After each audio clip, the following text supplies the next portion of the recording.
Hello everyone, আসসালামু আলাইকুম। ঈদ আর সাথে পয়লা বৈশাখ একদম মিলেমিশে যেন ফাটাফাটি একটা গরম পড়েছে। আর এই গরমে হালকা পাতলা খাবারগুলোই বেশি ভালো লাগে। কিন্তু আমাদের বাসায় কিছু বাহিনী আছে যাদেরকে আপনি সপ্তাহ মাস ধরে যদি পোলাও আর গরুর মাংস রান্না করে দেন, তাদের মুখে কোনো অরুচি আসবে না, তারা খেয়ে যাবে।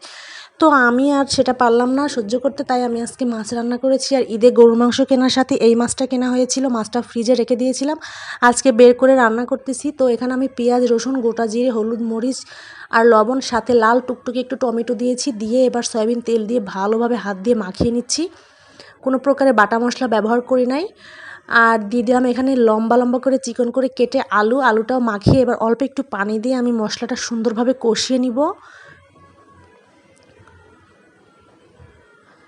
তারপর আমি মাছগুলো দিয়ে দিলাম, আর এই মাছগুলো দিয়ে খুবই আস্তে করে একটু মাখিয়ে জাস্ট আমি তারপর পানি দিয়ে দিয়েছি, কারণ এ আবার খুব আহ্লাদি মাছ, বেশি নাড়াচাড়া করলে এ আবার ঘেটে ভর্তা হয়ে যাবে একদম।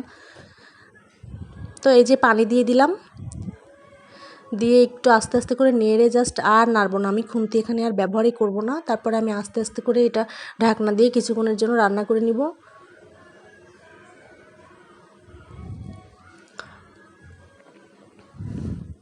খুন্তি দিয়ে আর কোনোভাবেই নাড়তেছি না, কারণ একেবারেই ভেঙে যাবে মাছগুলো, যার কারণে আমি একটু কড়াইটা ধরে এভাবে ঝাঁকিয়ে ঝাঁকিয়ে চারদিক ঘুরিয়ে নেড়ে দিলাম।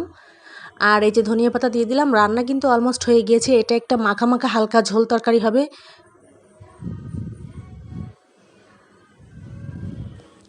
আমার বেলে মাছ রান্না কমপ্লিট। দুপুরে একদম ফাটাফাটি জমিয়ে জাস্ট ওয়াও একটা খাবার হয়েছিল, কি বলবো। এর ফাঁকেও কিছু বাহিনী আছে যারা পোলাও মাংস দিয়ে ভাত খেয়েছে, আমি কিন্তু খাইনি, আমি এই মাছটা দিয়েই খেয়েছি। অসাধারণ লেগেছে আর তৃপ্তি নিয়ে ভাত খেয়েছি।